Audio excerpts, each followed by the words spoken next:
Throughout history, there have been many different executioners who were tasked with performing the bloody job of executing condemned criminals. Many executioners remained anonymous because of their job. For example, the man who executed King Charles I following the English Civil War still remains partially a mystery as to who he really was. Also, the French swordsman who struck the head off Anne Boleyn, Henry VIII's second wife, is only simply known as the Sword of Calais, who was summoned from the French town to come and execute the English king's wife. Executioners were sometimes criminals, and some, such as Jack Ketch, were recruited from prison. Jack Ketch is remembered as the blundering axeman who worked in London and is famously remembered for making a mess of two very high-profile executions. When he tried to take the head off the Duke of Monmouth, James Scott, it took a number of swings of the axe, and Ketch at one point even allegedly gave up before he was forced to continue. His actions almost caused a riot, an incited one, in the English capital, and the crowd wanted his head on the block next. He had to be ushered away under guard, and was even forced then to write an apology for his blundering actions. But most executioners were men, and it was deemed a bloody job which women were not required to perform in society. Even since the Tudor period, there have been very few female executioners who worked to take the lives of condemned people. But there was one female executioner who worked inside of Ireland, and was known as Lady Betty. Join us today as we look at the rare woman executioner of Ireland, and remember to support our channel. Please make sure to subscribe. It is not known for certain when Elizabeth Sugrue, or Liz Sugrue, was born, possibly around 1740 or 1750, and she became one of the only female executioners recorded in history.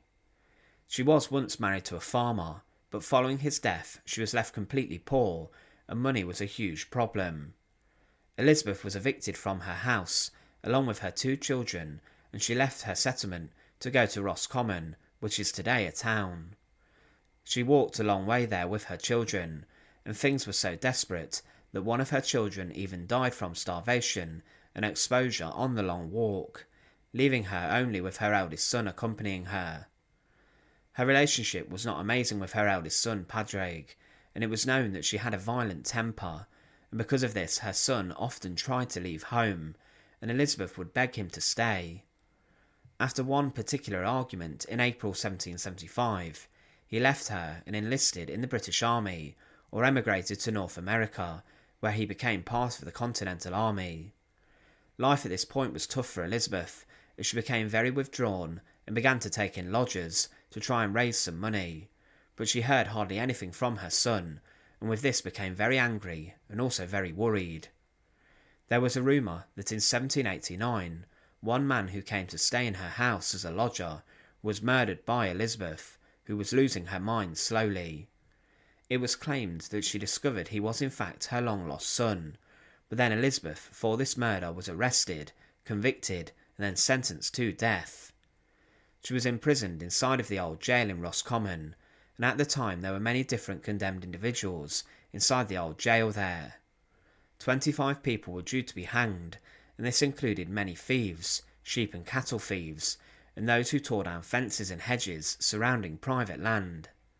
But things for Elizabeth Sugrue would take a crazy turn.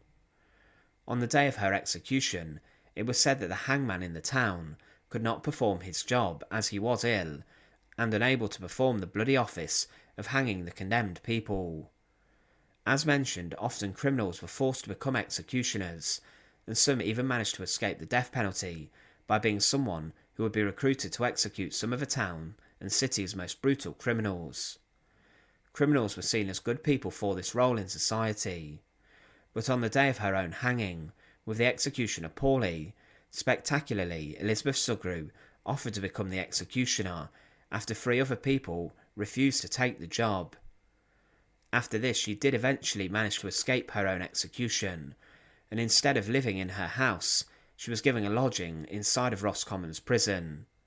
Whilst here it's believed that Liz had a better standard of living, earning a wage through executing people, and also she had the company of other prison staff and also regular food and meals. For so long she had missed the company of other people since her son left. Executioners such as Liz in their towns would sometimes become local celebrities, and this is what she did. Inside the prison, she went further than just executing people, as she was also involved in the beatings of prisoners and would be known for flogging them in front of other prisoners using her whip if prisoners had disobeyed orders or misbehaved. But the original hangman and executioner who was scheduled to execute Elizabeth Sugrue ended up dying from his illness, and Elizabeth then filled the vacancy and she became Lady Betty, Roscommon's official executioner. She would live in the safety of the jail and would tend to her garden, and after executions would draw images of the job she had just performed with charcoal sketches of every person she executed lining her walls of her cell. Her standard of living had definitely improved with her new job and life inside of the prison.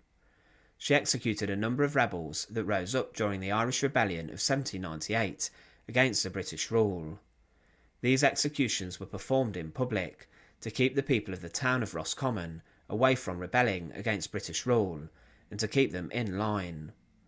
She continued to take the lives of condemned people using public hangings, and in 1802 her own death sentence for murder was eventually commuted, as this was put down to the fact she had served the public in the town of Roscommon well in her job.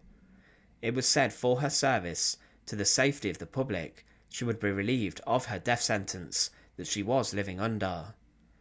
But she wasn't the first woman to become an executioner in Ireland, as in 1782 an anonymous Irish woman hanged 2 men who had been condemned for murder at Kilmainham. The men here were also quartered, and it's not known whether this anonymous woman did this bloody part of the execution or not. But the sheriff of this town then received a lot of hate and abuse for recruiting a woman as an executioner and a hangwoman. In 1807, Lady Betty died where she was allegedly killed and murdered by a prisoner inside of the Roscommon jail. One account states that she was struck by a prisoner who had a rock in his hand. This prisoner had been forced to conduct manual labour and Liz was watching over her. Other accounts differ and say that she actually died from natural causes or old age inside of the jail. But the story of Lady Betty, Ireland's female executioner, is an interesting one, and she's well known inside of Ireland for her job as a hangwoman. It was a rarity throughout the centuries for women to fill this bloody job, and to be the ones who took the lives of prisoners who had been sentenced to death. But by becoming an executioner, Lady Betty, who was herself a murderer, had managed to escape the hangman's noose, and instead became the one who would tie the knot around the necks of the prisoners. Thanks for watching. To support our channel, please make sure to subscribe, and once again, thank you so much for watching.